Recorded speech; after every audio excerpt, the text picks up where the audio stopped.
Professor Leo here again, and as usual, I've got my handy-dandy portable piper. Hello there.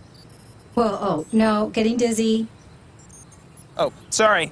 You want Imodium or Pepto? Use your other hand. Oh, right. Well, we've been to a drilling rig. Now, let's go take a look at the elements of a production facility. This way. So far, we've taken some pretty cool field trips, learning about seismic readings and drilling rigs. Well, today, we're at stop number 3, a real-life well site, or production facility. Let's begin with this pump jack, which pumps oil out of the ground through a previously drilled hole. As a reminder, you should never go near oil and natural gas equipment unless you are a trained professional. Leo is here because he is wearing the proper gear and has a chaperone. Who? Me. Ah, of course. Leo, did you know the top part of the pump jack is often called the horse head? Cool, a nickname I had in high school. The pump jack mechanically lifts liquid out of the well if there is not enough bottom hole pressure for the liquid to flow all the way to the surface. This is the most recognizable part of the well site. Perhaps you've seen one. Its counterweights can weigh up to 20,000 pounds. That's 10 tons. Or 40,000 half-pounds. Very dangerous if you're not a trained professional. A pump jack may look like it isn't doing anything, but many are on a computerized timer and can start without warning. Like your angry Uncle Bruce during his Sunday nap. Sometimes a well doesn't need a pump jack to produce oil and natural gas. It may just need one of these, a Christmas tree.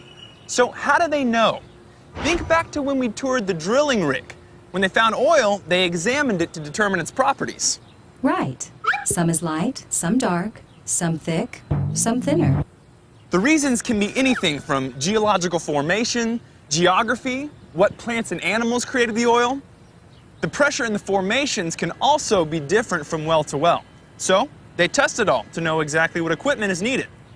In this case, a Christmas tree, which is an assembly of valves, spools, and fittings that control the flow of oil or natural gas out of the well. These go on completed wells on top of the wellhead. The wellhead is the structural support and pressure containment placed at the surface of an oil or natural gas well. It controls the flow of oil and natural gas. If more advanced controls are required, a Christmas tree is added. The Christmas tree connects to flow lines that carry oil and natural gas to storage or processing. It also functions as pressure relief and as a point for chemical injection and monitoring. Think of the wellhead as the spigot on a water hose, and the Christmas tree as the sprayer gun that attaches to the hose. It's so Christmassy. It makes me want to sing Rudolph until the eggnog comes out my nose. Gross. Okay, so now what? Well, sometimes the fluids don't go straight to storage. They require a separator. The separator is a pressure vessel used to separate well fluids into gaseous or liquid components. Like when I take the ham and cheese out of my mayonnaise sandwich. Not like that. And this is the heater treater. I bought one of those on an infomercial one time. It makes amazing grilled cheese sandwiches. It does not. The heater treater uses high temperatures to separate the fluids that come out of the well. It's important because after the oil goes through the separator, it may need more conditioning. Like my hair.